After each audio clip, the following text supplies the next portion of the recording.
The Vizrt public show brings prospective customers onto the Vizrt booth and allows them to see what is creatively possible with a live production. After booth construction, we had 3 days to put together a show that was technically demanding. Motion Analysis worked closely with us to provide unique interactive capabilities through their tracking system. Our system at its core is a measurement system. We measure the markers on any object that you want to attach them to, like this hockey puck, or even to the studio camera that you see here with this marker rig that's attached to it.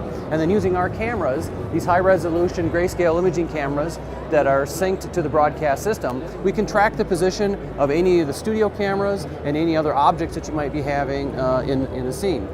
The positions of the markers are being replaced by the Arsenal badge. We can track any number of these objects within the environment, so you can have as many immersive elements as you like. Could be badges, could be flowers, could be product placement, whatever you like. In addition, we can track as many of the studio cameras as you want within the environment.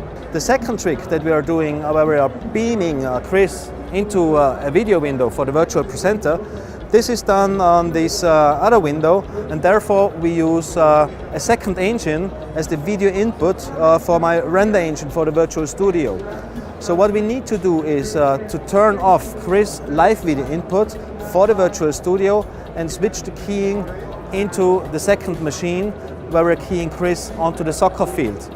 And we do this simultaneously with one button, so we're triggering the action for this libero window. So the libero window opens, but the trigger goes not only to the virtual set engine, it goes also to the second engine to start the clip with the tracking information that we can set Chris onto the field. What we do here to control the virtual studio is we have a couple of different applications used.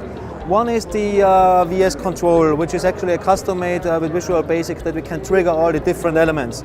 We want to trigger the table in, opening video walls, get the virtual stairs in, open the virtual windows to the Libero presenter.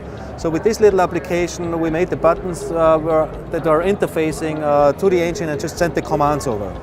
On the other hand, to get the virtual studio running complete, we need to have a tracking system. So to get the tracking properly to run and configured, we have the Viz.io. That's the window we see here. So during the process of the production, we always watch if the tracking and everything is working correct. It's not only pushing the buttons, it's also going into surveillance mode and see that everything works correct technically.